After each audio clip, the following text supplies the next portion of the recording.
Me encanta estar con los amigos de la cordillera para hablarles de las grandes decisiones que fueron tomadas entre el 15 de febrero y el 24 de diciembre del año 1819.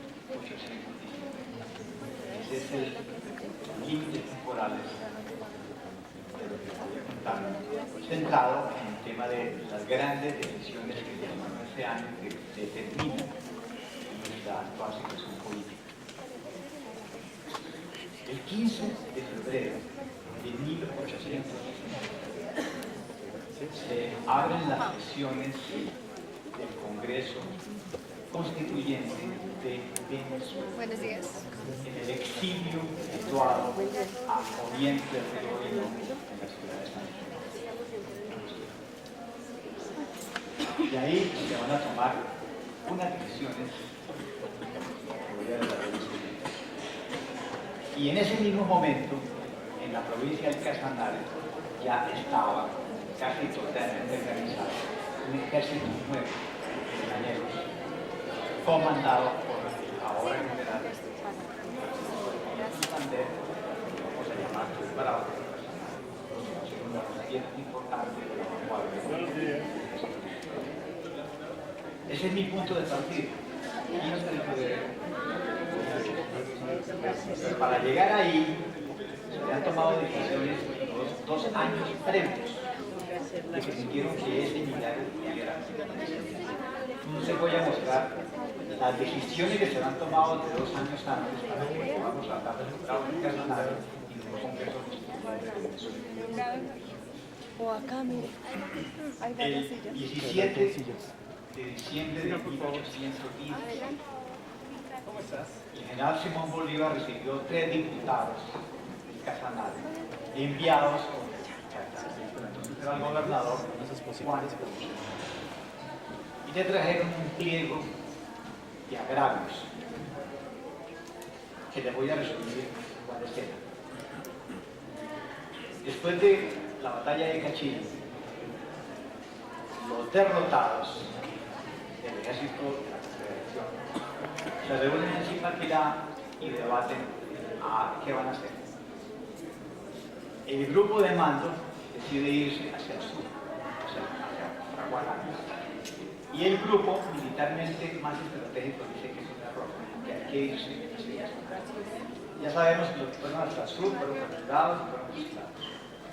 Pero el grupo que se fue al Casanare, los cuales iban con Santander, a servir, con todo lo que llamaremos las familias de los emigrados, van a llegar al Casanare en la condición de los migrados, o también llamados en el lenguaje venezolano las reliquias.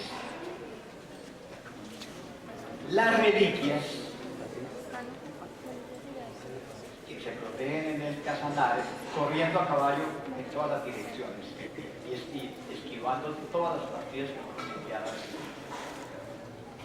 Para ser capturados, tienen que proteger a las familias de los emigrados. Está muy bien detallado el diario que lo venimos a hacer. Esa situación de haber sido derrotados, si tienen que proteger a las familias y no hace capturar, les obliga a pedir la protección militar del general Tomás. Fue una decisión que tuvieron que tomar en vista de las circunstancias y de la desgracia que fue la batalla de Cachín.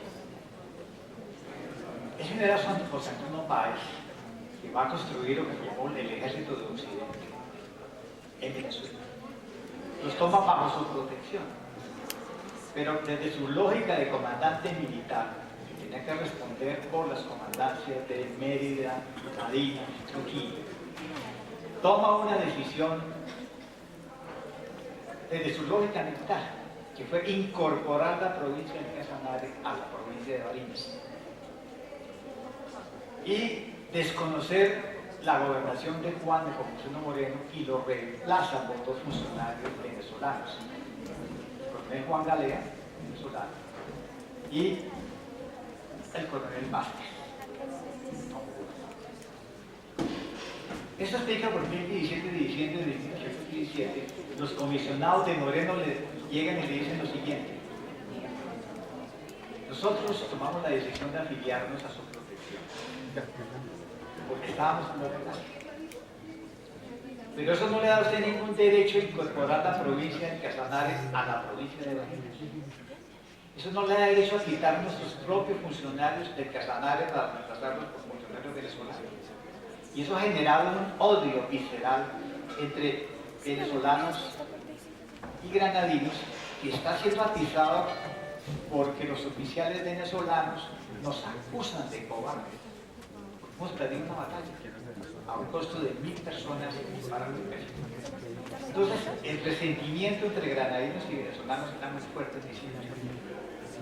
El general Bolívar mira la petición, que solamente está pidiendo que confirmen a Moreno en la comandancia de Casanare, que les quite los oficiales venezolanos y que no se incorpore la provincia del Casanare a Barinas.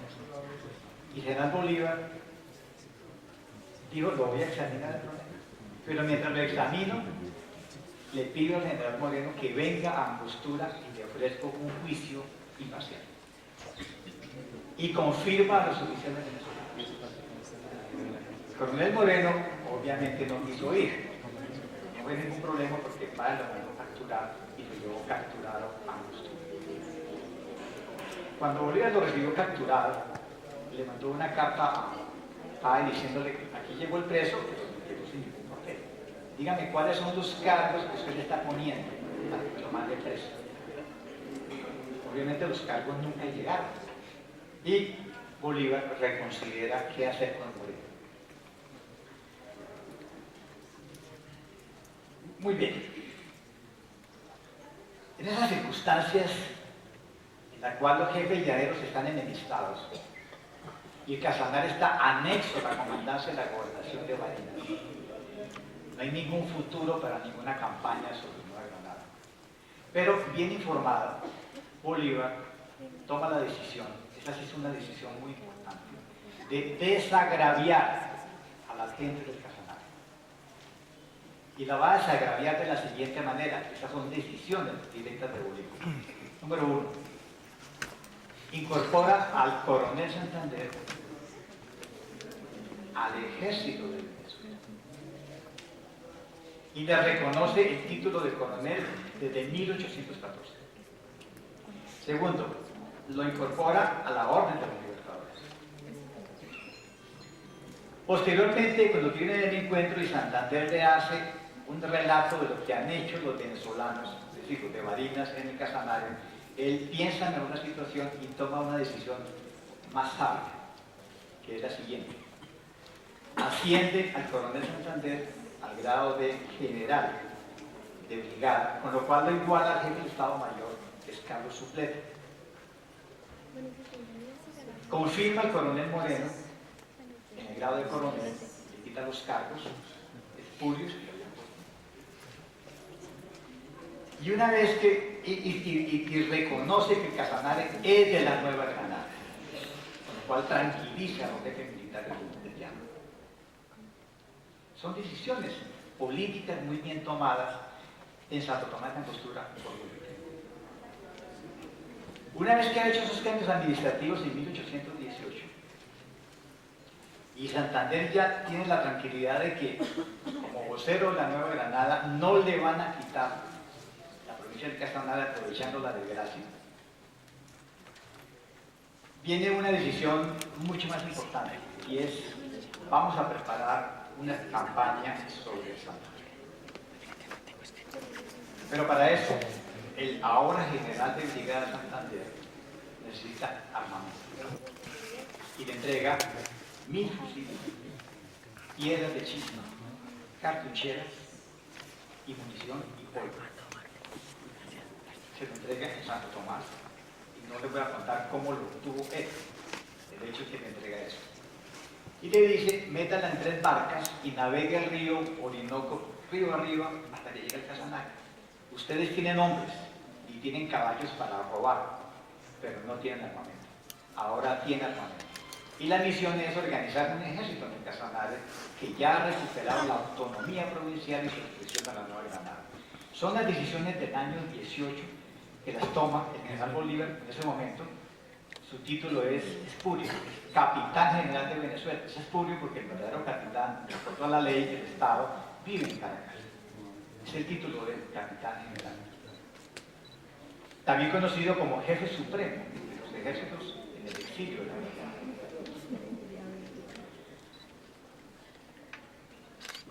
Eso significa que Juan Nepomuceno Moreno como coronel es confirmado en el cargo de gobernador del Casanare, con lo cual los llaneros respiran.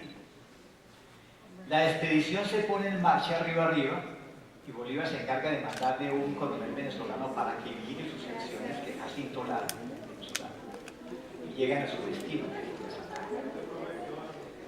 Lo primero que hace Santander al llegar a Casanare es pedirle la obediencia a los antiguos dirigentes, especialmente a Juan Galea, que él como granadino ahora manda en Casanare, y los antiguos venezolanos tienen que obedecer. Juan Galea lo hace, el coronel Arredondo, español, lo hace, y todos los comandantes llaneros se someten a la autoridad del ahora comandante general. El Casanare es comandante del ejército de Venezuela.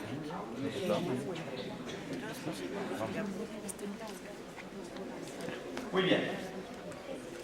Santander tiene que hacer ahora gala de sus dotes organizativas y administrativas, parando un ejército, unificándolo, disciplinándolo y mandando a robar caballos para montarlos y repartiendo la armamento. E impone su autoridad militar como comandante del ejército venezolano y disciplina a todos los comandantes que andaban sueltos en las filas y lo alista.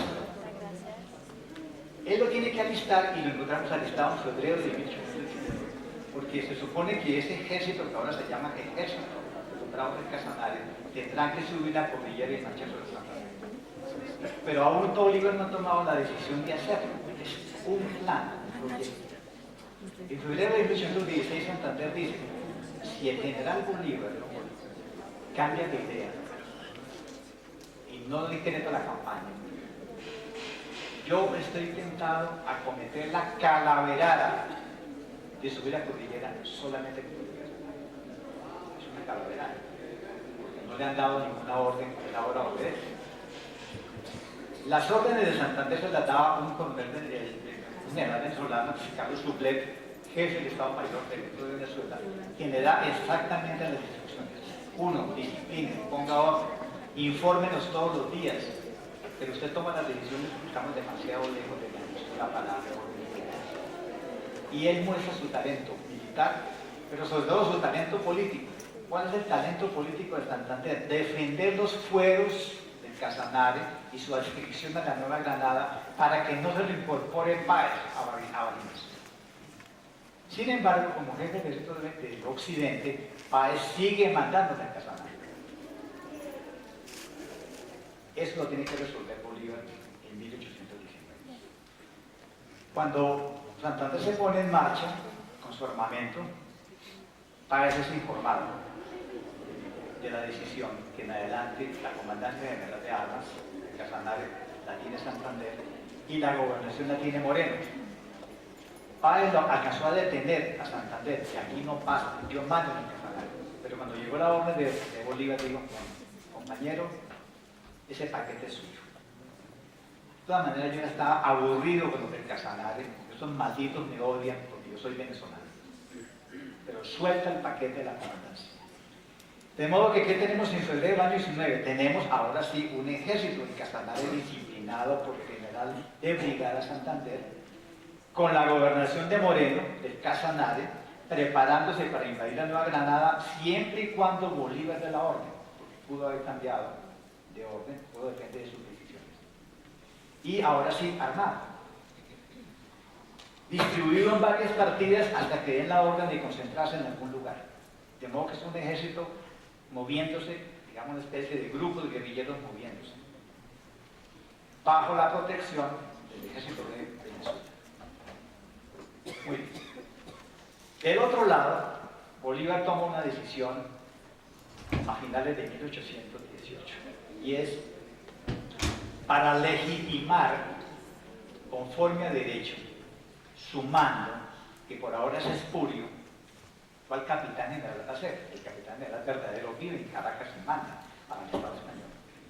Entonces decide convocar a un congreso constituyente de la República de Venezuela, haciendo cuenta que es el segundo congreso constituyente. Y manda un reglamento electoral para que se hagan las elecciones. Y en ese reglamento electoral dice que por población al Casanare le corresponden 5 diputados ante el Congreso Constituyente de Venezuela. Y el general Santander pregunta, ¿y a cuenta de qué nosotros vamos a ir al Congreso de Venezuela si nosotros somos granadinos? Es una pregunta inteligente de un granadino que defiende los pueblos de Nueva Granada. Y llegan a un acuerdo. Ustedes van a ir, los 5 diputados del Casanare, van a ir como invitados. Esa es la condición de los 5 diputados. Invitados. Lo que quiere decir que garantizan de entrada que el Casanare no va a ser incorporado en la Constitución por últimos y de juris al territorio reclamado por la nación venezolana que se va a construir. El reglamento llegó muy tarde al Casanare, pero Santander hizo las elecciones. Digamos, los electores directos fueron alrededor de 1.500. Y resultan 5 diputados principales y 5 suplentes. La mayor cantidad de votos la obtiene un diputado antioqueño, aventurero, que es el doctor Sea. Y es un aventurero porque él había sido diputado de Guatemala en la Junta de Españoles de 1808 que creó la Constitución de José I Bonaparte, y él firma como diputado de Guatemala. En este momento ya está en Angostura como diputado de Caracas, pero ahora lo van a elegir diputado de Casanare. Pero va también el coronel José María Vergara, bogotano, el teniente coronel Uribe, y se ponen en marcha los diputados del Casanare, que van a llegar muy tarde, cuando ya está muy avanzada la Asamblea Constituyente de Venezuela.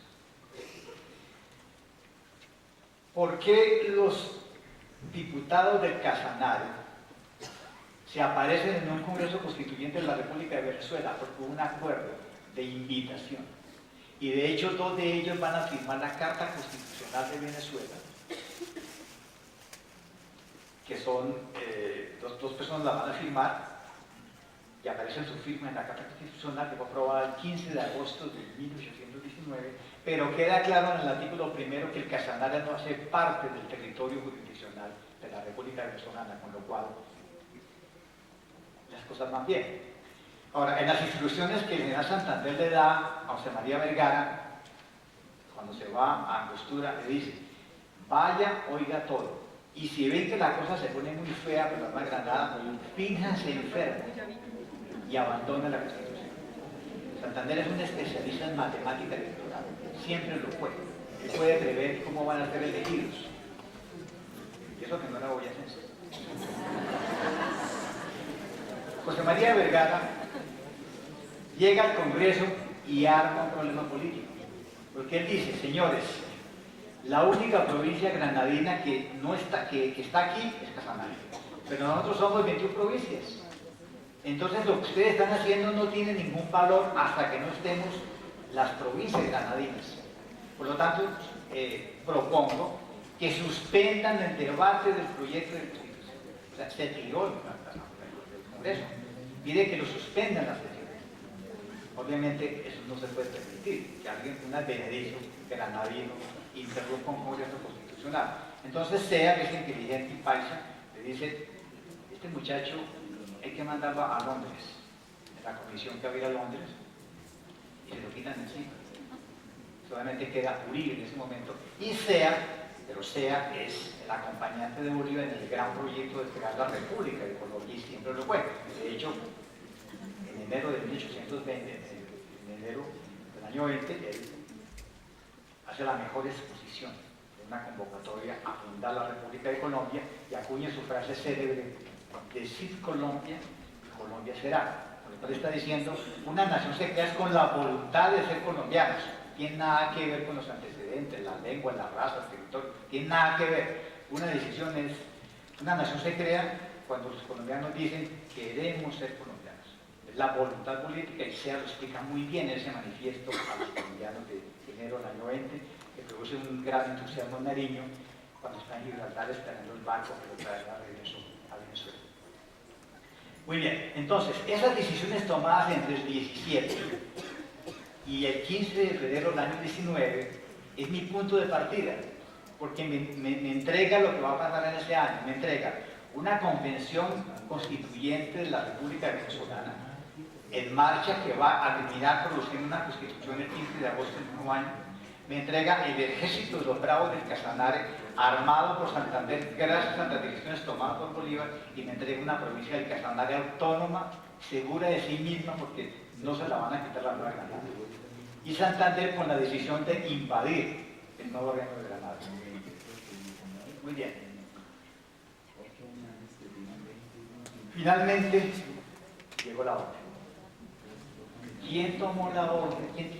¿Quién tomó la decisión de invadir el nuevo reino de Granada?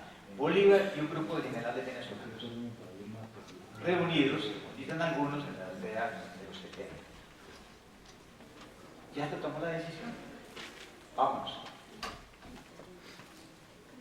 Se ponen en marcha de Mantecal las tropas de Venezuela, acompañadas con toda la legión irlandesa inglesa que había sido reclutada y pagada, que es un gran refuerzo armado, experimentado en la guerra napoleónica, que va a jugar un papel decisivo en la campaña. Y los llaneros de la Furia de Barinas, con caballos que no sirven para la guerra, comiendo cachacán, carne seca y todo lo que puedan robar en el camino. Solamente hasta que suben la cordillera verán a los señores de Tuna chiquitos encoronados esperando con las lágrimas calientes, como narra Hay 7 maneras de llegar al nuevo reino de Granada, subiendo la cordillera. Toman una de las 7 opciones y suben la cordillera. Muchas partidas de llaneros venezolanos se devuelven, los caballos no suben, pueden llegar. Con lo cual ellos saben que tendrán que reforzar lo que se va perdiendo en el camino con los hombres de la provincia de Tuna, a los cuales no se les reconoce, se llaman los reemplazos. Bueno, ya ustedes saben lo que pasó, suben la cordillera, llegan a Socha y aparece una cosa que ahora, ¿cómo suben? ¿En qué orden? Tienen que subir primero la vanguardia del Casanare, ese es el proyecto de comienzo, y la retaguardia del ejército. Es una decisión política muy bien tomada.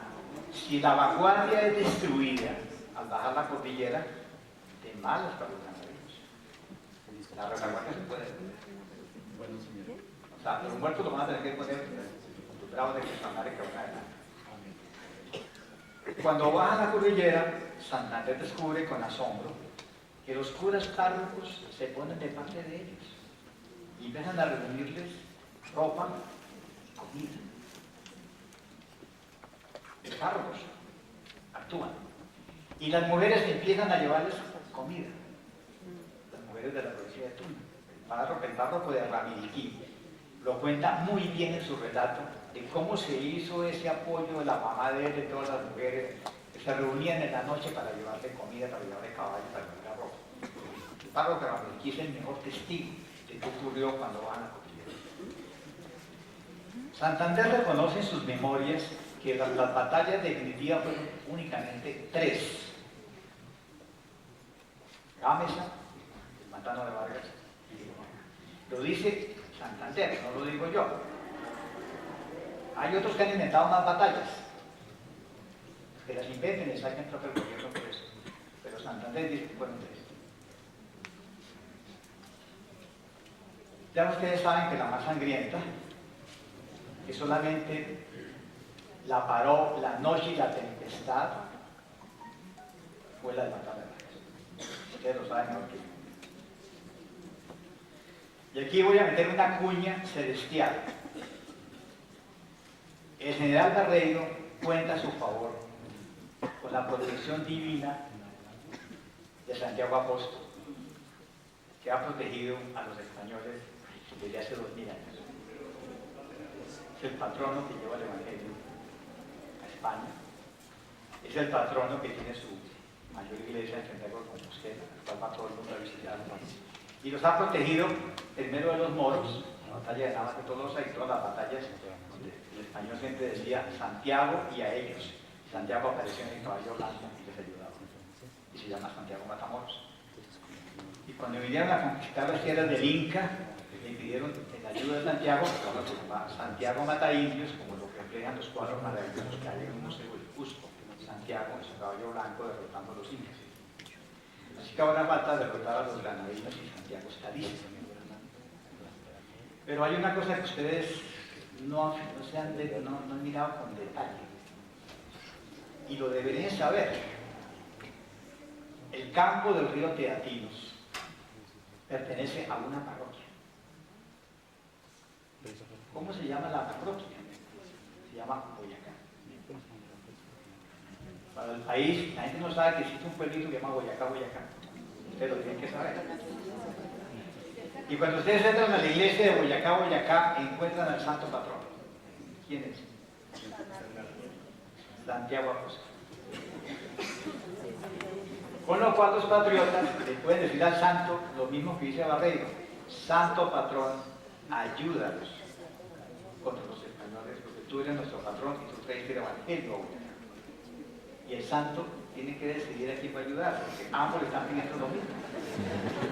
Y ya saben el santo que decidió. Hoy en día, yo creo que una de las expediciones bicentenarios es ir a Boyacá, Boyacá.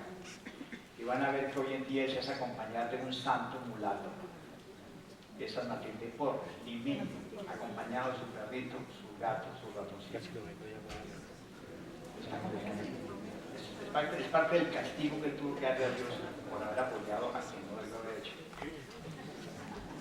Bueno, ya saben ustedes que Bolívar tomó una decisión importante en Tuna. ¿Cuál fue la decisión? Salgan corriendo y alcáncenlos antes de que lleguen a Santander. Es una decisión militarmente clave. O sea, no podemos permitir que el grupo de la tercera división del ejército expedicionario Tierra Firme, mandado por el general Barreiro, llegue a Santa Fe a reforzarse con lo que hay allá. Él, inspirado, toma la decisión: alcáncenlos. Ya ustedes saben que lo alcanzaron en la casa de postas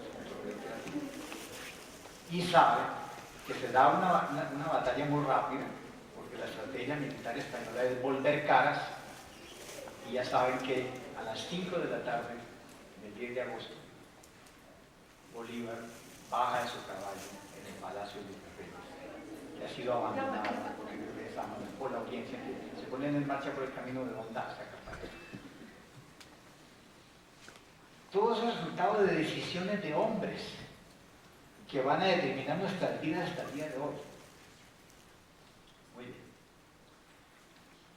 El día 11 de agosto de 1819, un día después del ingreso de Bolívar al Palacio de Virreyes, él ofrece una cena a los oficiales, entre los cuales hay un testigo que es un oficial inglés.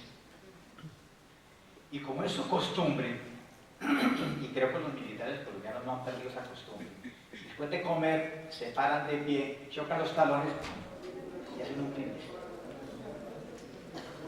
Y el brindis de Bolívar anuncia una decisión de él y de los venezolanos, que a ningún granadino se le hubiera ocurrido esa locura. Brindo por la nueva República de Colombia que va a nacer. Y todos dicen, pues salud. Esa es una decisión. La batalla de Boyacá es la responsable del hecho de que los venezolanos armados propongan un sueño político nuevo: la República de Colombia, que va a reclamar la jurisdicción de la Capitanía General de Venezuela y del Virreinato de Venezuela. Un proyecto que Bolívar lo había expuesto claramente en la Carta de Jamaica, cuando renuncia a la ambición desmedida del creador de la idea, que fue Francisco de Miranda, cuando tuvo la ambición desmedida de crear una nación en el continente suramericano, como los puso ante oficiales norteamericanos en 1790. En Jamaica, Bolívar dice, ese es un sueño imposible, y van a resultar 14 y 15 naciones. Pero por lo menos una va a resultar, que se va a llamar Colombia, que es juntar esa capitanía de ese regional. Él lo anuncia en el brindis de la noche del 11 de agosto. Esa es una decisión de venezolanos. A ningún granadino se le iba a ocurrir eso, porque nosotros nunca hemos sido expansionistas, ni nos hemos querido quitar la tierra a nadie. Los oficiales venezolanos brindan. Ese es un sueño que tienen desde 1790 y llegó la hora. O sea, la batalla de Boyacá es la responsable de que el sueño tenga su mejor oportunidad, crear la República de Colombia. Para hacer ese proyecto político, el general Bolívar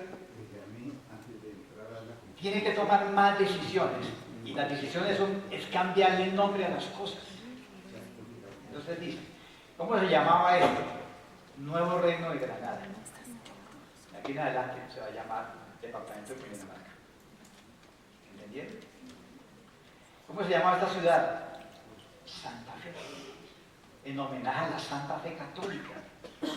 Señores, aquí en adelante se va a llamar Bogotá. Pero es el nombre de un pueblo de indios, no me importa. Hay que ser de la cultura. Y la capitanía se va a llamar el Departamento de Venezuela. O sea, hay dos departamentos. Y a cada uno le nombra un vicepresidente. El primer vicepresidente de Cundinamarca es el general Santander, pero ahora le sube el rango, general de división. Y él tiene que mandar, como vicepresidente de Cundinamarca, los gobernadores que van resultando de las conquistas de cada provincia. Cada conquista de Nuevo Reino de Granada, cada provincia fue conquistada por los ejércitos libertadores. Y al ser conquistada, el tributo que le van a poner es 400 hombres armados con sus viejas detrás y la comida, porque se van todos para Venezuela. Es una conquista. Hay una provincia que no se dejó conquistar, y no la nombro aquí para que no me acusen de racista, pero hay una provincia que no se dejó conquistar, le tocó muchos años para lograrla conquistar. Deja organizados los dos vicepresidentes, los dos departamentos, y regresa al exilio de la Guayana. Y en la Guayana va a tomar las decisiones más importantes, que son las siguientes. ¿Qué hacemos con la Constitución de la República de Venezuela, que fue firmada por los congresistas el 15 de agosto de 1819? Muy sencillo. Bolívar dice, pues como yo soy el presidente de Venezuela, como fui nombrado en febrero del año 19, no la firmo. Y al no firmar la Constitución, no fue sancionada, por lo tanto, es espuria. Claro, ¿cómo se procede en política? No firmo la Constitución, es espuria, no fue sancionada. Los congresistas no se comen ese cuento, y entonces habían creado una comisión permanente de su Angostura que va a seguir funcionando hasta 1821. Es absurdo, pero así fue. Una vez que se niega a sancionar la Constitución de Venezuela, los convence con la ayuda del SENA de que ahora hay que crear un ente político nuevo, que se va a llamar la República de Colombia, y que va a solicitar para sí la capitanía de Venezuela y el virreinato de Santa Fe. Y aparece el documento más importante del año, que se llama la Ley Fundamental de la República de Colombia, firmada el 17 de diciembre, y es mi punto de llegada de este relato. Y la Ley Fundamental dice, vendrá al mundo político una nueva nación que se va a llamar la República de Colombia, y esa nación se va a incorporar los vasallos que tenía el rey en la capitanía y el virreinato. Y si en ese virreinato caen los vasallos de la audiencia de Quito, de malas. Entran. Pobrecito, de malas. Pero ya fue reclamado. Ese documento dice: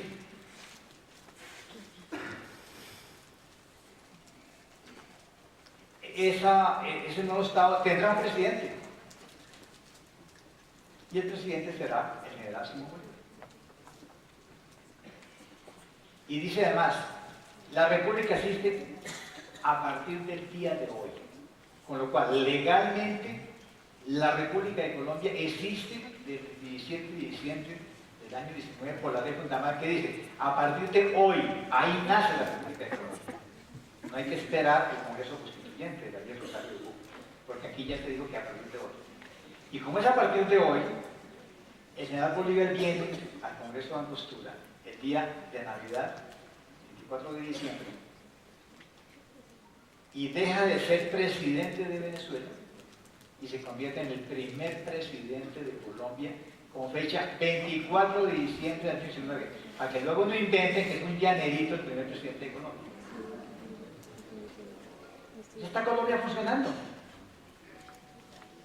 Ya tiene el primer presidente legal.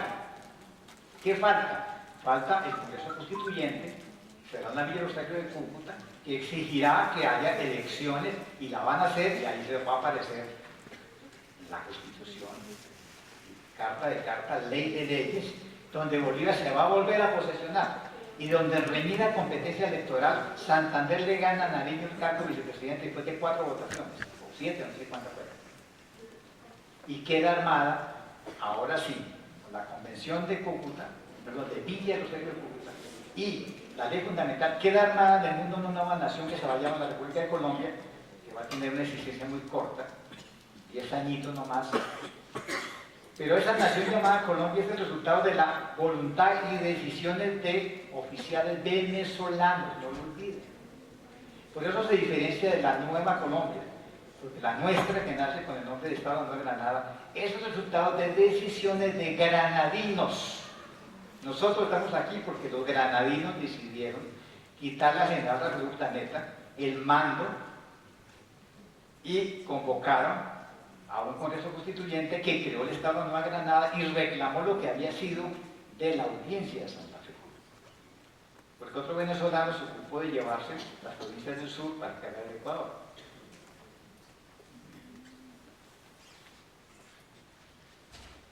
El año 19, para resumirles, es el año políticamente más importante de nuestra historia, porque les voy a resumir qué decisiones se tomaron. Una, el Casanare quedó para siempre jamás como parte integrante de la Nueva Granada, y en ella mandan los granadinos, y no será jamás de Venezuela ni de Barinas. Dos, el mando militar lo lleva un granadino, el general Santander, que es el que siempre defendió los intereses de Granada contra los apetitos de los generales venezolanos. Así lo hiciera con el título de general del ejército venezolano. Segundo, la campaña libertadora tuvo una vanguardia que fueron los bravos de Casanare y los granadinos, pero fue una decisión tomada por generales venezolanos en la aldea de los 70. Tres, la batalla de Boyacá puede que militarmente no haya sido muy importante, pero políticamente sí lo fue, porque con esa noticia hizo que se desbandaran las tropas españolas y que el virrey Sámano y la audiencia tomaran la decisión de huir e irse a Cartagena, por lo cual abandonaron el patio. Esa es la importancia de la batalla. Siguiente, el brindis del 11 de agosto anuncia que llegó el momento de poner en marcha el proyecto de crear una nueva república llamada República de Colombia. Y la ley fundamental es nuestra carta fundadora. ¿Por qué? Porque se dice, a partir del día de hoy existe la República de Colombia. Punto. Y reclama lo que reclamó. Punto. Y eso nos llevó al Congreso de la Villa Rosario de Cúcuta en el año 21, que llevaba la carta fundamental, que es nuestra matriz constitucional hasta el día de hoy, en un régimen republicano tripartito. El año 19, nos ha mostrado un libro de Daniel Gutiérrez que se llama 18 1819 es el año de las decisiones políticas fundamentales para nuestra nación. He terminado.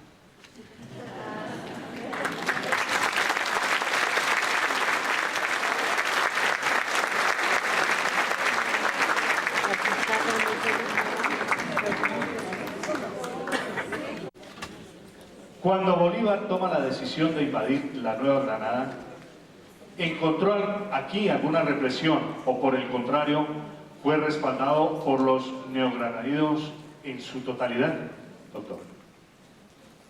Bueno, en su totalidad, políticamente nadie puede hablar de la totalidad. O sea, en política hay 50.000 pareceres, como hay en cada casa. Hay gente que quiere seguir con el rey y hay gente que no quiere seguir con el rey. Entonces, el Ejército Libertador tiene que contar con aquellos que quieren no seguir con el rey. Yo creo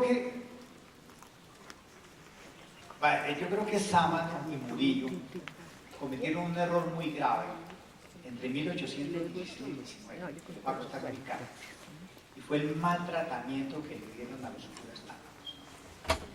Es una recomendación que yo les hago política: no se metan con los curas.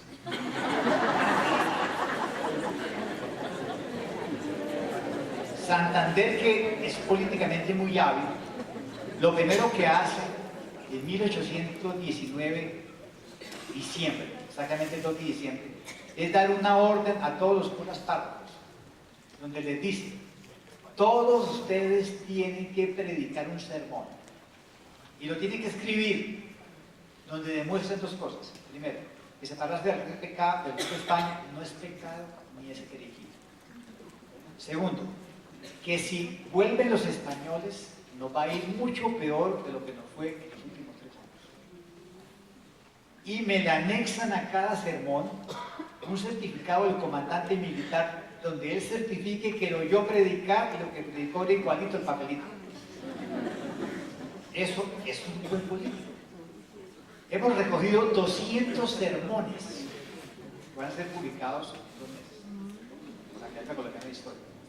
Y más o menos los curas dicen lo mismo: es que nos robaron, nos multaron, los soldados españoles se llevaron la muchacha del pueblo, hicieron hasta aprender, y si van a volver nos va a ir peor. Y sobre todo cada cura cuenta lo que le multaron y le quitaron. Santander fue más hábil, se ganó a los curas, se ganó al gobernador del arzobispado, con lo cual le echó mano a los bienes. Y Bolívar tuvo la habilidad de ganarse al obispo del pueblo. Entonces, ganarse a la iglesia es ganarse a los feligreses, campesinos, que obedecen lo que el cura diga. Esa fue la gran habilidad política, pero muestra que ellos se equivocaron. Ahora, ¿por qué Bolívar no hace la campaña sobre Caracas, que le queda más cerca? Porque es que Caracas y su provincia es totalmente realista. Y buena parte de los llanos de Boves son realistas. Entonces, no es capaz. Cuando él vino a los Cayos de Haití, la primera expedición fracasó. Y solamente porque un pardo le aconsejó que era mejor buscar una zona liberada lejísimos más allá de la Orinoco, que es Angostura, o sea, la Guayana. Es que ese pardo le mostró el camino. Usted no se puede meter a Caracas. Eso ya lo ha experimentado Miranda. En su expedición de Miranda, él pensaba que iban con los brazos abiertos. Salió corriendo. Entonces, Caracas es inexpugnable. Entonces, militarmente no se puede tomar una plaza que es totalmente realista. Tomémonos otra que es sospechosa de no ser. Ahora, cura que no predicó el sermón, se fue del país. El general Córdoba puso multas de 50 pesos al cura de Antioquia que no predicó. Y los curas de Pasto, los venezolanos, los sacaron para Guayaquil, porque no querían irse con Colón. Entonces, afortunadamente los granadinos, por los 3 años de experiencia, y tomaron la decisión de apoyar al Ejército Libertador porque estaban cansados de las confiscaciones que había impuesto el Tribunal de Modificación. Es decir, el proyecto funcionó, pero los granadinos lo apoyaron. Y luego convencieron a los venezolanos por la fuerza, como convencieron a los cartageneros en el año 21. Ahora, ustedes saben, había una segunda expedición que iba a salir de Cabezas de San Juan, pero el 1 de enero del año 20 se insubordinaron y obligaron al rey Fernando VII a volver a jurar la Carta de Cádiz, con lo cual Morillo le propuso a Bolívar que dejaran de pelear y que los granadinos se afiliaran a la Carta de Cádiz. Declaraba que si españoles damos el miserio, pero ya ese fue el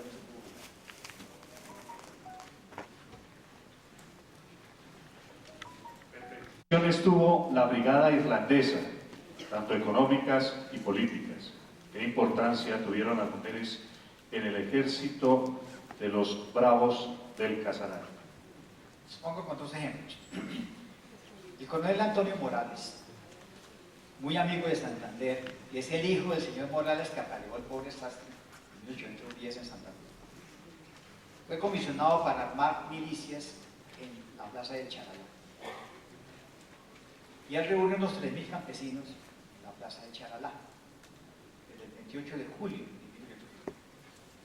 Y de esos milicianos, grandes, blancos, bonitos, como buenos santanderianos, tenían caña brava con un chucito. Por lo tanto, la batalla de Charalá duró 5 minutos y salieron todos los bandidos.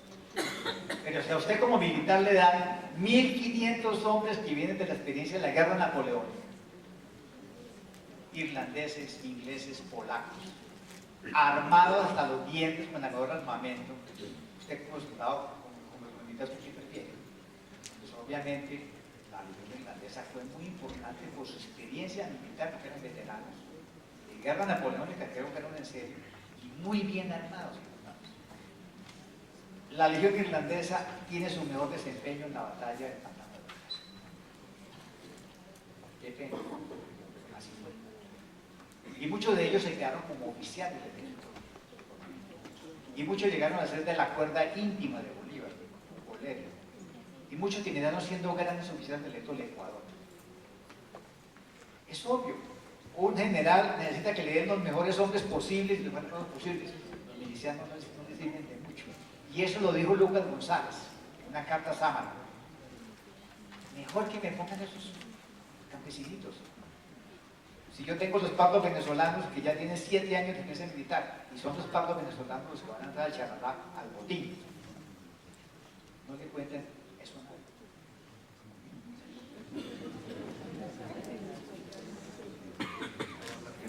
No va a salir de acá esa posición. Se puede evidenciar que desde la colonización, por decirse, el pueblo se ha revolucionado. Un ejemplo, la revolución de los comuneros y la revolución de Bolívar. ¿Tiene alguna relación con las revoluciones contemporáneas y cuál es su opinión? No, yo creo que no hay ninguna relación. O sea, estamos en una década que hemos llamado la Revolución Hispana, que arranca en 1808 hasta 1818. Se llama la década de la Revolución Hispana, así lo han utilizado los historiadores españoles. Entonces estamos en una época revolucionaria. Se llama revolucionaria porque está cayendo el dominio monárquico absoluto y está siendo reemplazado por estados republicanos o por el Estado español constitucional. Entonces, una época revolucionaria, pero esa experiencia fue única y no se puede comparar con otras experiencias posteriores. Fue una experiencia de la mayor crisis política que tuvo la monarquía de España, que la cambió a ella misma, porque le llevó a una monarquía constitucional y que hasta el día de hoy sigue siendo una monarquía constitucional. Y los dominios españoles terminaron siendo 21 estados de reino republicano. Pero esa experiencia única, que a diferencia de la Revolución Francesa, es única. No creo que se pueda comparar con otras cosas que ha ocurrido después.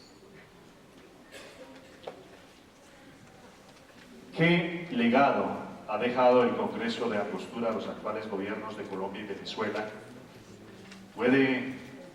¿Cómo puede contribuir la actividad política y de los diputados de ese tiempo en el desempeño de los actuales diputados y congresistas?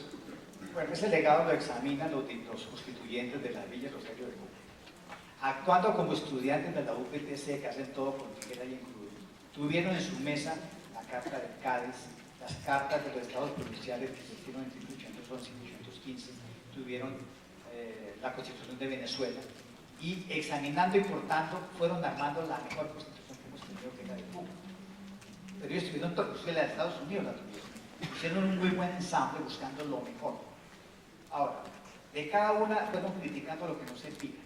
Por ejemplo, Bolívar impuso en la Carta de Venezuela unos poderes ejecutivos de muy larga duración. Eso para el granadino que está en China. Nosotros somos gente de 4 años y se acabó. Y cuando hemos tenido más de 4 años hemos arrepentido todos los días de nosotros. Entonces, esa Constitución de Cúcuta fue nuestra impronta hasta el día de hoy y obliga a criticar la Carta de Venezuela, con esas cosas que ayudaron, que el poder moral, tonterías. Y, por supuesto, no se podía entregar la Carta de Bolivia. Eso extiende la élite cuando llega la Carta de Bolivia, como es inaceptable para un liberal. Pero los constituyentes se dieron el lujo de examinar toda la experiencia constitucional acumulada, que la miraron punto por punto y fueron tomando lo que no servía, incluyendo muchos artículos de la Carta de Cádiz, que todos tienen que ver con el ejército, porque en Cádiz se inventó que el ejército es obediente al poder civil, y además que el Congreso cada año debe determinar el tamaño de la Constitución. Todo eso se tomó en la Carta de Cádiz, y se armó la mejor carta que yo creo que hemos tenido, que vamos a celebrar dentro de 2 años en las ruinas de la iglesia de la Virgen de los Sacros de Burgos. No es claro por qué sostiene que la avanzada de una campaña como esta, que amenaza el orden colonial, es una guerra de conquista. De ser así, ¿en qué se diferencia esta de una guerra para la conformación de una república? Pues lo pongo con el ejemplo de la provincia que se negó a entrar a Colombia, que es la provincia de Pasto. Cuando el coronel Antonio Morales llegó a imponer el dominio de Colombia en Pasto, todas las monjas de los conventos y todas las mujeres del pueblo salieron a gritarle en la cara: ¡Viva Fernando VII! Abajo Colombia. Y tienen todo el derecho. ¿Por qué no pueden negarse a la República de Colombia?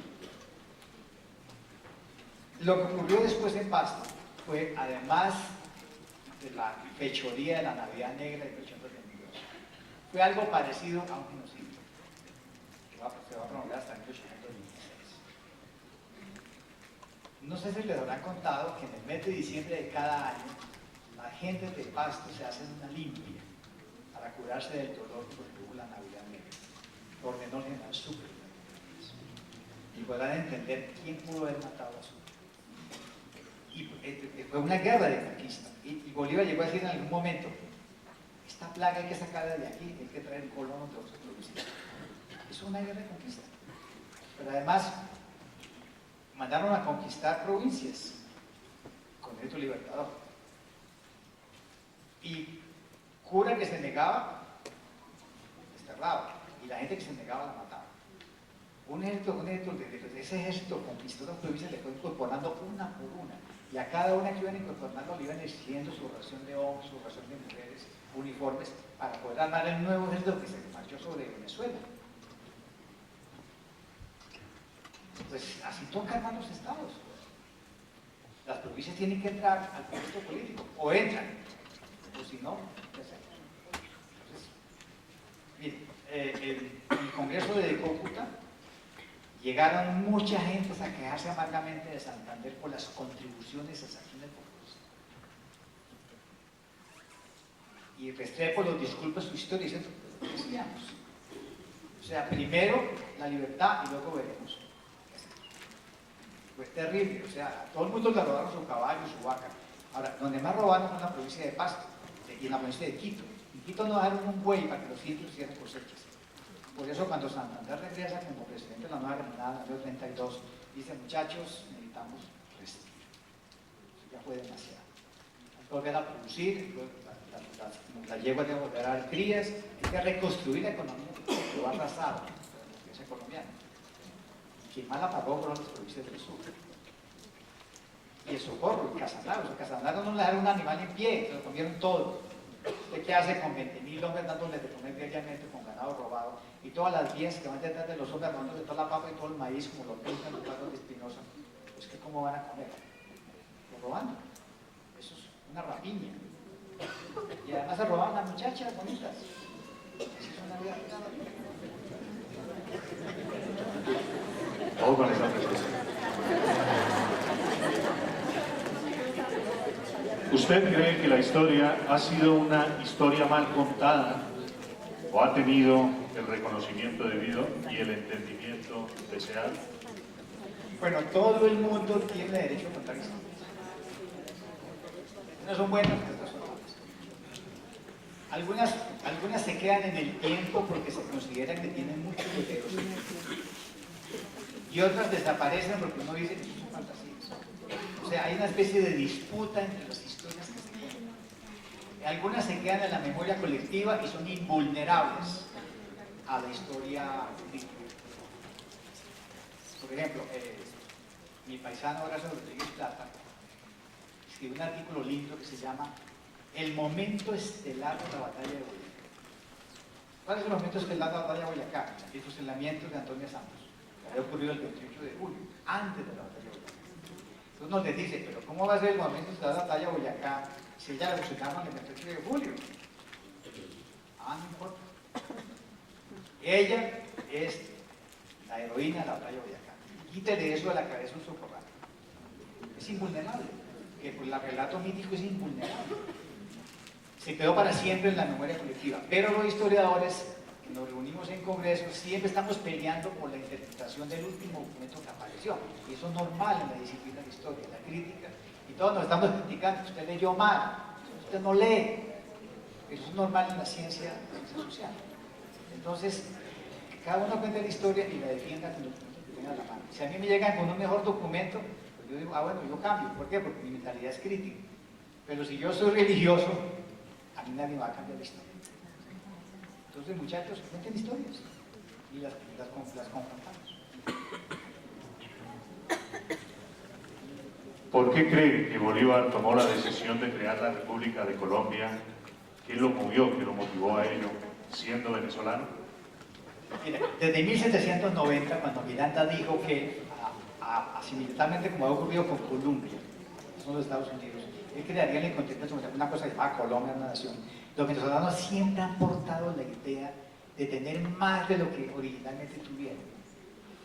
Los migrados venezolanos que llegaron a Cartagena en el año 12, llegaron con el cuento de Cartagena que se unieran Nueva Granada y la capitanía. Ese sueño lo llevan los venezolanos permanentemente y van convenciendo a los granadinos. Ese es un sueño venezolano que lo portan toda la década. Y siempre que lo intentan hacer les falla, hasta que llegó Boyacá. Boyacá fue la oportunidad para que lo hicieran, y lo hicieron, no duró sino 10 años. ¿Por qué portan ese? ¿Por qué los venezolanos siempre quieren echarnos mano? Hasta Chávez. ¿Por qué no quieren echar mano? No lo sé. Eso se llama ambición política. No les basta con Venezuela, quieren más. Es la ambición política, es ser más. ¿Qué vamos a hacer? En cambio, el granadino nunca se le ocurre ir a quitarle nada al Ecuador ni a Venezuela. No pasa por la cabeza a nosotros. Antes nos dejamos quitar todo lo que quieran. Si les quieren llevar el mar, llévese. Entonces, es un problema de ambiciones políticas. Y Bolívar siempre tuvo eso en la cabeza. Vamos a hacer. Ahora, luego llegan los venezolanos recientes y dicen, no, hagamos una cosa que se llama la patria grande. Y en la patria grande tienen que entrar Colombia. Sí, papito, y mientras haya colombianos no van a entrar. La patria grande. Y hay granadinos que jueguen ese juego. Ay, sí, la patria grande. Yo quiero unirme con Venezuela. Vamos a ver cómo les va. Son problemas de ambiciones políticas. La gente quiere más y más y más. Y hay otros que dicen, no señor, aquí no pasa. Bolívar tiempo tuvo ese sueño. En Angostura él dice, mire, seamos reales, hagámoslo solamente con la capitanía y el virreinato. Conquistaron Quito en la batalla de Pichicha. La batalla de Pichicha no quiere decir que Quito fue conquistado. Fue conquistado. ¿Qué vamos a hacer? ¿Y qué no conquistaron? Las tropas colombianas. No se hallan.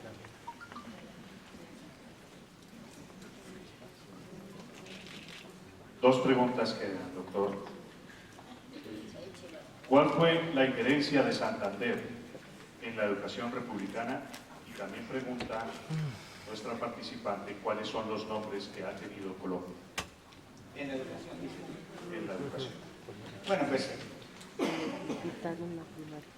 cuando el Congreso de Colombia en Villa Rosario define los 6 atributos que debe tener un ciudadano, dice que uno de los atributos es saber leer y escribir. Entonces, para ser un ciudadano colombiano hay que saber leer y escribir, cosa que nunca habían dicho los reyes. Pero al decir eso la Constitución, obliga al Ejecutivo a poner escuelas de primeras letras y colegios provinciales. Cuando Santander hace eso durante el gobierno de Colombia como vicepresidente, no es porque a él le gusta la educación, es que se lo manda la Constitución. Y si hoy en día estamos pagando 500.000 maestros que no están conformes con el sueldo, es porque lo manda la Constitución. Entonces, es así. Ahora, la segunda pregunta es... no te he entendido Colombia. Bueno, Colombia, la República de Colombia existe, como les dije, desde el 17 de diciembre de 1819. Antes no existe, antes se llamaba el Virreinato de Santa Fe, y antes se llamaba la Audiencia de Santa Fe. Pero durante la Edad Republicana, cada constitución le va cambiando el nombre. Se llamó Estado de la Nueva Granada desde el 62. Luego se va a llamar Confederación Granadina, luego se va a llamar Estados Unidos de Colombia, cuando fue el periodo federal, y luego regresamos al nombre original, República de Colombia. Ahora, hay una cosa interesante, en la convención del año 32, todos los convencionistas se negaron a que se volviera a llamar Colombia, porque Colombia siempre olía a dominio venezolano. Entonces dijeron, de Colombia ni el nombre. Volvamos a la nada. ¿Quién restauró el nombre de Colombia? El general Tomás Cipriano de Mosquera, con los Estados Unidos de Colombia. ¿Y por qué lo hizo él? Porque él era del acuerdo de Bolívar y fue intendente de Guayaquil. Y su familia era amiguísima de Bolívar. Entonces, quien restaura el nombre de Colombia es el poder y la ambición política de un caucano. Y la llevamos hoy como un baldón. Pero yo sigo siendo granadino en el fondo, en mi corazón.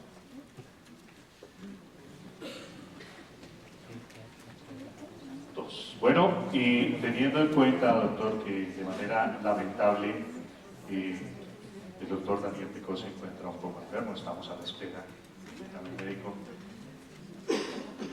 nos hace una pregunta que debe hacerse, no sin antes extenderle las excusas precisamente porque la ausencia del doctor Daniel Picó pues, ha causado que nuestra programación se vea un poco alterada. Queríamos pedirle esta gran conferencia. Primero, la primera república de Colombia que existió entre el 17 de diciembre de 1819 y 1830, cuando ya se considera que está muerta, es el resultado de una ambición política restringida que conducen oficiales venezolanos y a la cual jugamos los granadinos. El general Santander reunió en Santa Fe a todas las autoridades civiles, militares y eclesiásticas en febrero de 1820 y todos firmaron su adhesión a la ley fundamental. Por lo tanto, Santander tramitó la adhesión y le colaboró. Pero el proyecto lo llevan los venezolanos y de los 12 intendentes que existieron en los departamentos, 10 eran venezolanos. Entonces, ese es el proyecto. Esa primera república es diferente a la nuestra, que es únicamente granadina. Segundo, ese proyecto venía desde 1790 y se concreta en el año 19 gracias a que la división de vanguardia y la retaguardia triunfó en Boyacá.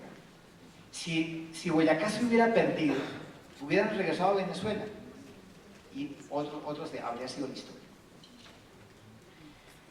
Y la otra cosa que quiero decirles es que la experiencia colombiana de esta década, de 1820, fue fundamental para nuestra vida política porque creó las tradiciones republicanas más sólidas, que es el respeto a la Carta Constitucional, el Estado con división tripartita de poder, el ejército cuya conscripción la define el Congreso, y sobre todo el proyecto de construir una nación de ciudadanos iguales ante la ley, o sea, una universalidad de ciudadanos, que es lo que llamamos nación, destruyendo los estamentos de vasallos que los diferenciaban. O sea, si somos una nación con seno de la ciudadanía, es porque las bases se pusieron en la década de 1920 y lo hicieron los hombres de Colombia. Esa primera Colombia murió y no se parece en nada a la que vino después, ni por las ambiciones, pero tuvo que heredar lo bueno, que fueron las instituciones políticas, y lo malo, que fue la deuda colombiana, que acabamos de pagar nuestra parte, que fue el 50%, en 1931, gracias a que tuvimos la plata de la indemnización de Panamá. Esa década es muy importante porque es el legado político y espiritual de la nación colombiana. Así hubiera durado más que una década. Un aplauso para el doctor Armando Martínez Garnica, del Congreso de la Postura de la Ley Fundamental de Colombia, camino hacia el Estado republicano. La campaña libertadora, un análisis a través de los principios de la estrategia de aproximación directa del Ley de Hart. Les ruego que me regalen 5 minuticos mientras Fernando Borrero Marcillo.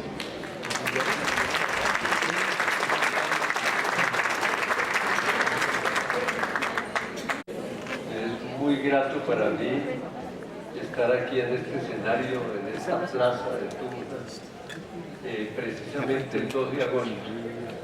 Voy a hablar de una maniobra estratégica del libertador Bolívar, y el 2 de agosto, cuando precisamente entró en Tunja, se apoderó de buena parte del parque que tenían guardadas allí las tropas de Barreiro, fortaleció su posición y además logró un triunfo moral incomparable para lo que iba a suceder después. Así que creo que bien escogida la fecha y muy bien escogido este lugar, podemos dar comienzo a esto, que no es realmente una conferencia, es una charla corta sobre un aspecto muy específico de la campaña libertadora.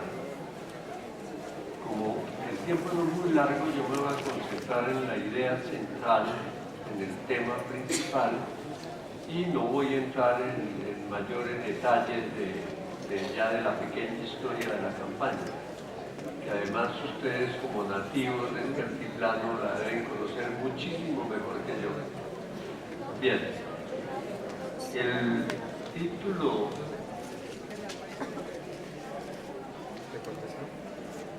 es la campaña libertadora como una estrategia de aproximación indirecta.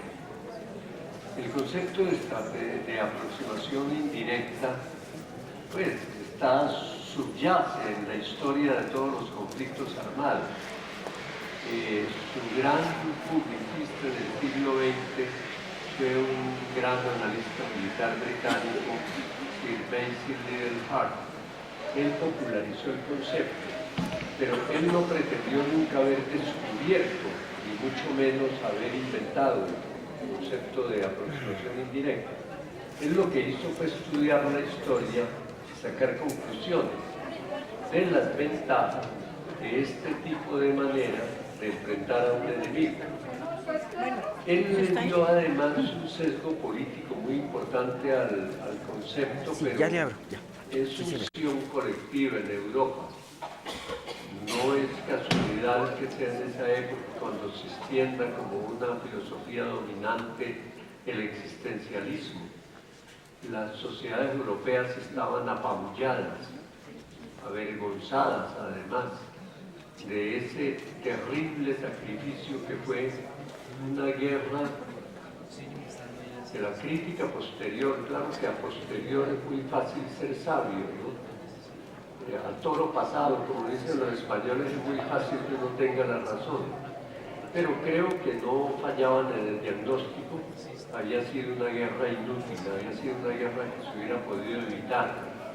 Quienes metieron a Europa en eso pensaron que iban a una aventura breve, ¿no? Cada quien pensó en que iba a estar en el lado del vencedor y iba a obtener sus objetivos.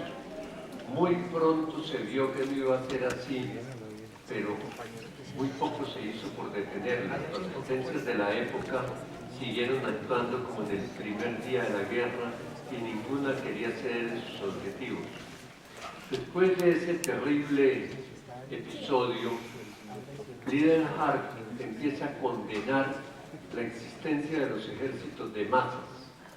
Dice él que son el cáncer de la civilización y que hay que volver a ejércitos pequeños, muy móviles, ejércitos de maniobra, y en la estrategia darle el privilegio a la aproximación indirecta.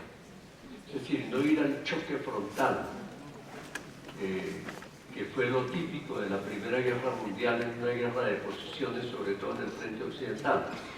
Me parece que la posición de Lidenhart en cierto sentido es ahistórica. En las condiciones como llegaron los estados europeos a la Primera Guerra Mundial, seguramente no había una alternativa distinta que la manera como se hizo la guerra. Fue una guerra con medios nuevos que no se habían aplicado antes de una manera intensa.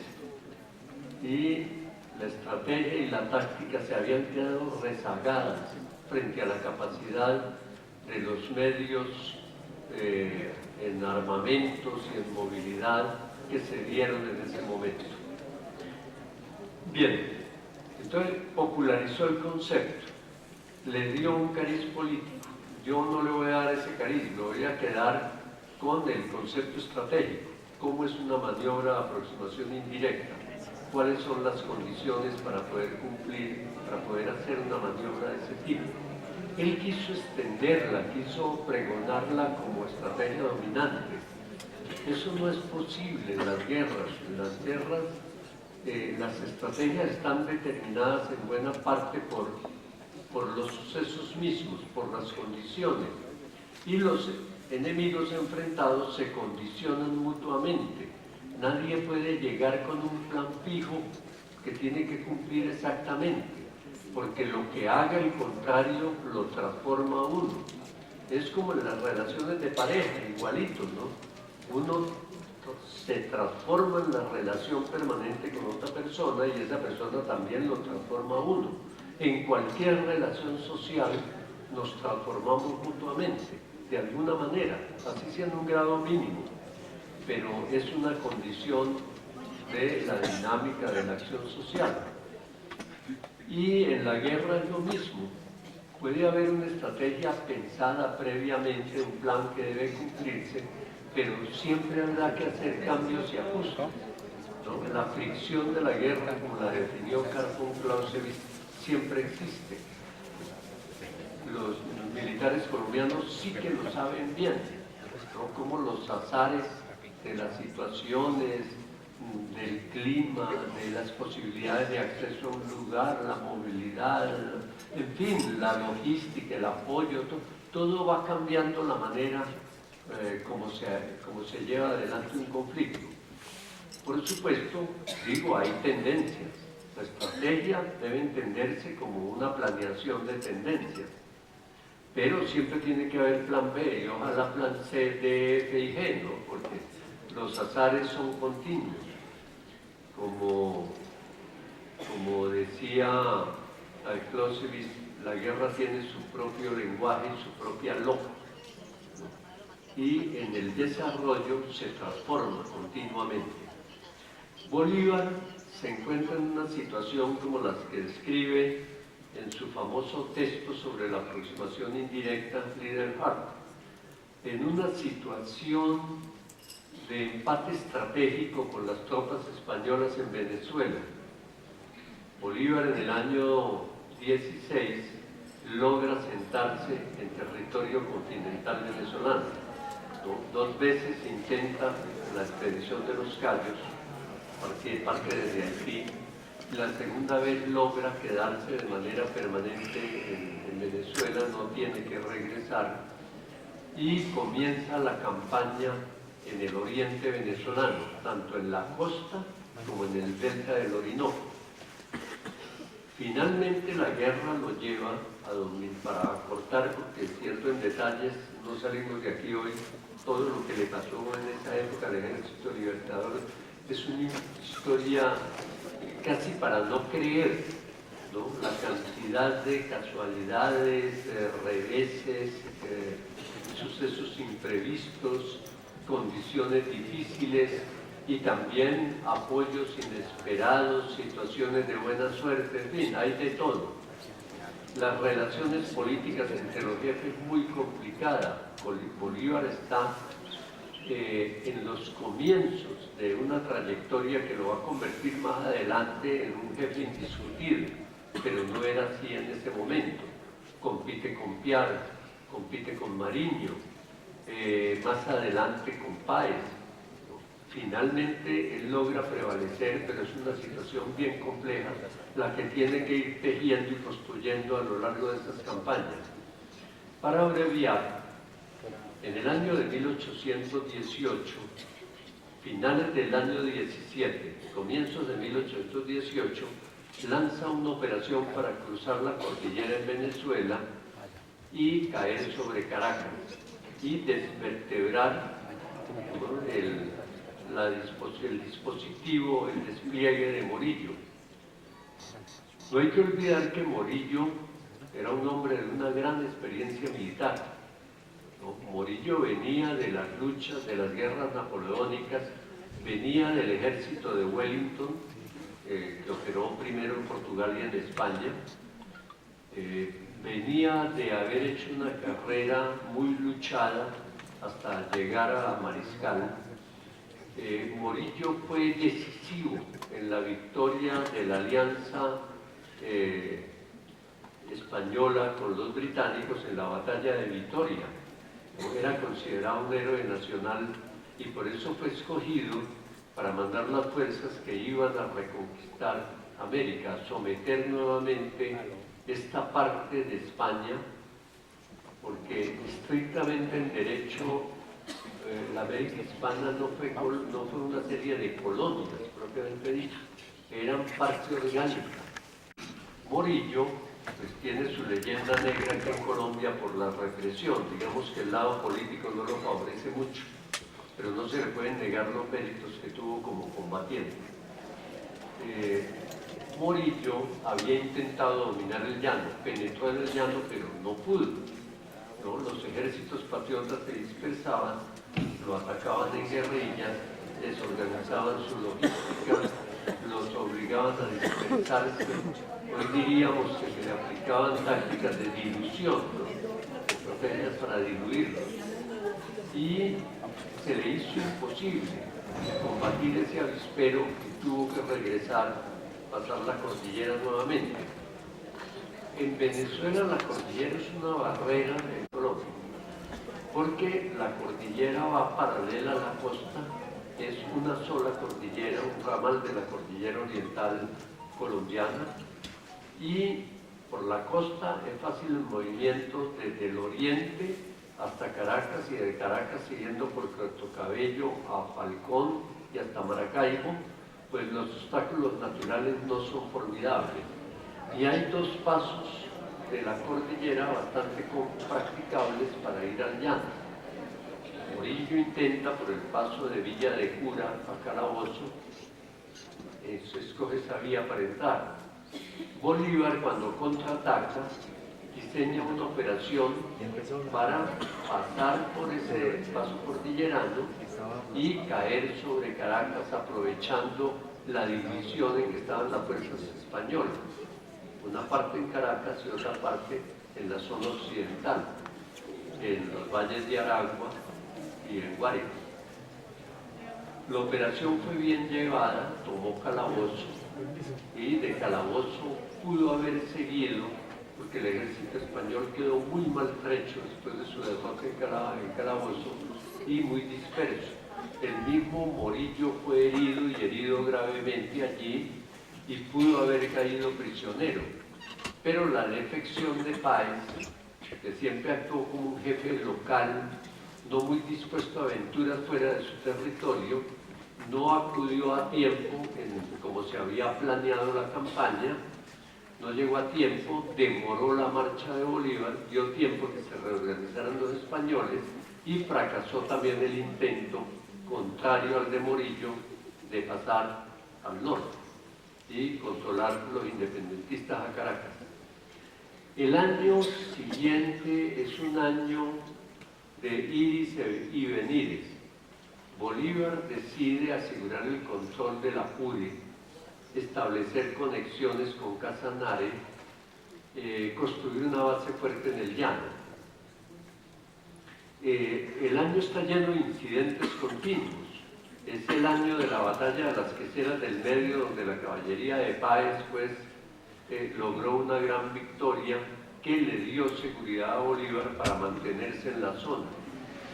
Desde Mantecala, Guadalupe y de Guadalupe hasta la Arauca, pudo asegurar la continuidad de unas vías de comunicación fluviales que le garantizaban tanto gobernar el territorio con más facilidad como montar apoyos logísticos fuertes. Pero la posibilidad de decidir el conflicto en Venezuela era muy compleja. Se llegó a lo que se ha dado en denominar hoy en día un empate estratégico. Hay muchas versiones acerca de quién concibió la maniobra de la campaña libertadora, la maniobra estratégica. Se dice que un cura blanco que trabajaba como espía al servicio de los patriotas y que fue comisionado por Bolívar para conseguir información en Venezuela, decidió moverse a la Nueva Granada, también por encargo de Bolívar, y ver cómo estaba la situación de las fuerzas españolas en este lado y cómo estaban las resistencias de las guerrillas que había en Santander y en el llano. Bueno, en el Socorro, en el lenguaje de la época, las provincias del Socorro y de Pamplona, donde había unas guerrillas bastante fuertes. La más importante tal vez la de los Almeida, en la zona socorrana, y que constituían una garantía para la inmovilización de fuerzas españolas que pretendieran entrar de Venezuela en la Nueva Granada, o por lo menos de hacerle más lenta la aproximación. Simultáneamente envió a Santander a Casanare con el encargo de formar una fuerza de vanguardia en Casanare, en el lado granadino, y estar dispuesto para controlar esa zona del llano y ampliar el dominio de lo que se ha consolidado en Venezuela y para pensar en operaciones futuras. Al parecer los consejos de todos coincidieron. El cura Blanco, que era un cura buena vida, parece que bastante desordenado, pero muy inteligente, le aconsejó venir a la Nueva Granada. Le dijo, aquí puede vencer más fácilmente fuerzas inferiores y puede lograr más recursos que los llanos venezolanos, más población, muchísimo más recursos de todo orden. Había artesanía, podía contar con fabricación de uniformes, equipos, podía contar con recursos de alimentación mejores, con caminos reales establecidos para sus líneas de abastecimiento, en fin. Está reservado. Y Santander también era partidario de intentar una operación sobre el centro de la Nueva Granada. Era su interés como granadino que era, y además había hecho pinitos, ¿no? Adelantándose por el camino de Paya, Labranza Grande, explorar, tuvo contactos, hubo iris y venires. Barreiro, al igual que Morillo, intentó invadir el llano, penetró en el llano por el área de Pore, por ese mismo camino pensado inicialmente para el movimiento del Ejército Libertador. Bueno, yo no he puesto los mapas, creo que dicen más que lo que yo pueda hablar aquí. Este es el mapa general de todo el área. Y Bolívar está en esta zona, controla estos llanos, había intentado penetrar aquí por Calabozo y Villa de Cura, pasar la cordillera y caer sobre Caracas. No lo logra. Morillo intentó lo contrario, tampoco lo logró.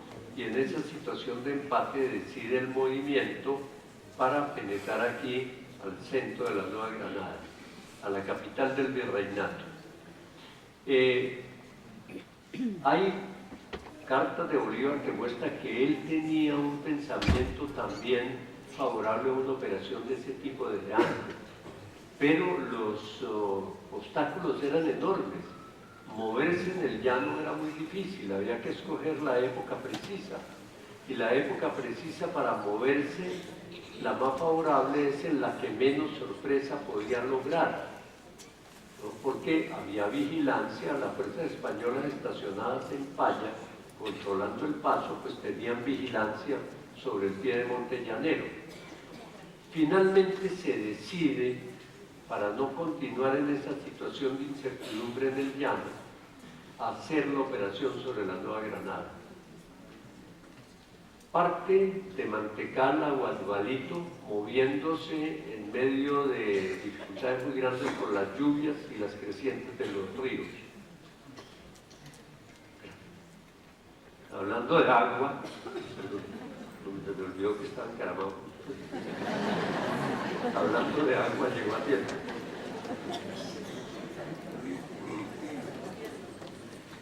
Empieza a mover el ejército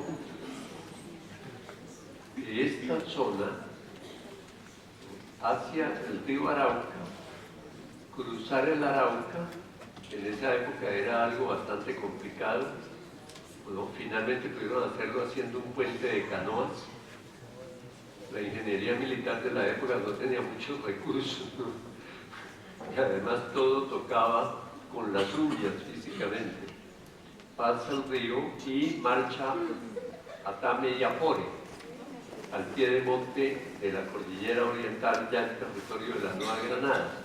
Santander había sido bastante eficaz en una zona que demográficamente pues no era muy significativa, la población muy dispersa, pero había logrado construir una fuerza de vanguardia importante y había logrado hacerle frente a la ofensiva de Barreiro y lo había obligado a devolverse. ¿No? Se calcula la fuerza entre 1.200 y 1.600 hombres. Algunos autores la hacen subir hasta 2.000, pero lo más probable es que estuviera alrededor de los 1.600 entre una fuerza de infantería de 1.000, 1.100 hombres y unos 500, 600 llaneros montados, una fuerza de caballería. Bolívar parte con una fuerza que apenas superaba los 2.200, 2.400 soldados.